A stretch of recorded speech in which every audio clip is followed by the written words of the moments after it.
Mordecai might actually be the fattest loser you will ever see on your television screen, and that's not a joke or hyperbole. 20-something-year-old slacker who works at a park and sucks at his job and has nothing else going on for his life. From his conception, he's afraid to ask out the girl that he likes, he's afraid to chase any of his dreams, he's afraid of rejection, he's afraid of how he's perceived by others, and he constantly compares himself as better than Rigby as a benchmark to make himself feel better. And having insecurities is not the problem. That's a thing that every living being has to deal with. The problem is that for every opportunity his insecurities arise, he instinctively screws over the people closest to him before he backtracks and realizes that he shouldn't do what he's probably doing, which ends up making him his own worst enemy, which is definitely not a bad starting point if you plan for that character to go through a shit ton of development as the story continues, because Mordecai had the potential to go through one of the greatest character arcs to ever exist in cartoons. But instead, what ended up happening was Mordecai became a punching bag by the writers, while Rigby ended up becoming the more developed character and shining as a result. Now, I don't hate Mordecai. In fact, I love Mordecai when the story is not about him, mainly because his character interactions with everyone else is just so much more grounded. Whenever he's not shooting himself in the foot, he becomes a very enjoyable character. But his own character arc is annoying, like excessively annoying. It's repetitive and it just doesn't go anywhere. The lesson boils down to Mordecai just becoming more secure with being Mordecai. That's it. It's a hammer repetitively being beaten onto his skull by himself. Mordecai does eventually progress through the development and becomes much more secure with himself, but there were so many other ways we could have gotten to this point without making it such an annoying process. It was a genuine slow burn with this character, to the point where you actually just kind of sit there and go, did he ever even truly develop to begin with? And yeah, of course he did, but it doesn't start kicking in until season 6, where he decides to have the worst moment in regular show history by dumping his girl at the fucking altar of a friend's wedding. In Mordecai fashion, no matter what development it might be, it's in the worst ways possible. We as an audience have gone through so many leaps and hurdles to get to the point where we're at right now, where you're actually with a sensible woman that rocks with who you are as a person. After 4+ seasons of stressing over Margaret, after expressing how much you like CJ, after cheating on her, after fighting to get her back. And this is what I mean when I say loser activity, like it's not hyperbole. You break her heart at someone else's wedding on the fucking stage in front of everybody. If you've got Rigby and Benson in the crowd looking at you sideways talking about get the fuck off the stage, what are you doing? You're simply not living your life right. And then the piece de resistance,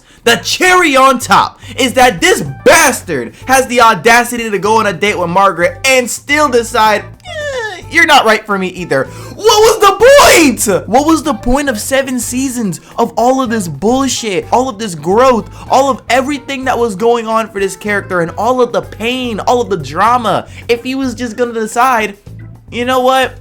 I'm human. I don't know what the fuck I want. And you probably don't know what the fuck you want either. Like, what? Not knowing what you want in life is a perfectly normal thing for the average Joe. But Mordecai is not the average Joe, because he actively strung other people along in his bullshit. So the closing of the chapter does not feel satisfactory whatsoever, considering the amount of time and energy we put into it. Especially in comparison with the development that was going on with all of the other characters that are around him, because his character development was way later than everyone else's. Almost like the first 6 seasons were stalling and were a precursor to his actual development. It took Rigby actually progressing in life for Mordecai to take a seriously hard look at himself. Finds out Rigby is in a successful relationship, has an existential crisis, and starts seriously questioning his own. Rigby decides to go back to school to better himself and prove that he's capable of pulling it off, and Mordecai has the audacity to be upset that he's actually going to graduate. When I witnessed Mordecai get upset at his friend becoming a better person, I realized right then and there that Mordecai was just a shit friend. Like, Rigby has also had some insanely shit moments as a friend, with his objectively worst moment being an immature 17-year-old high school dropout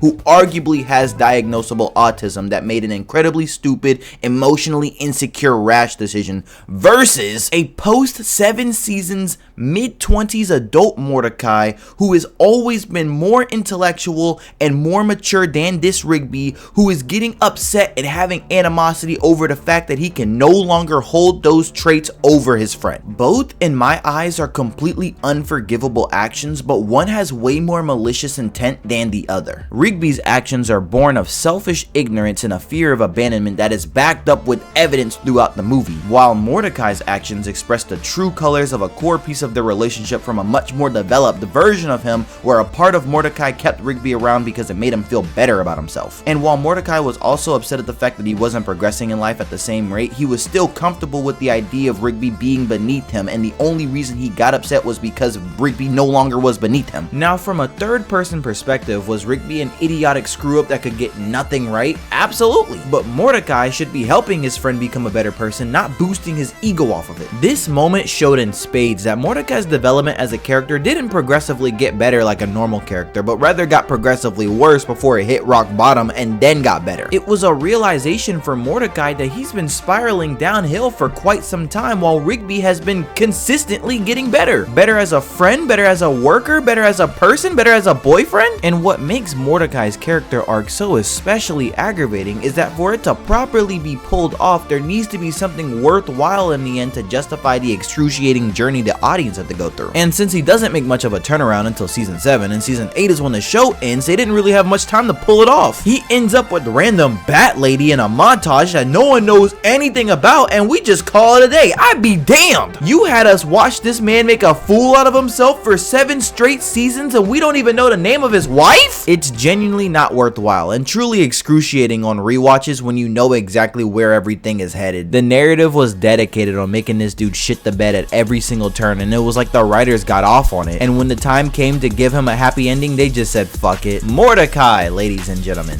truly iconic.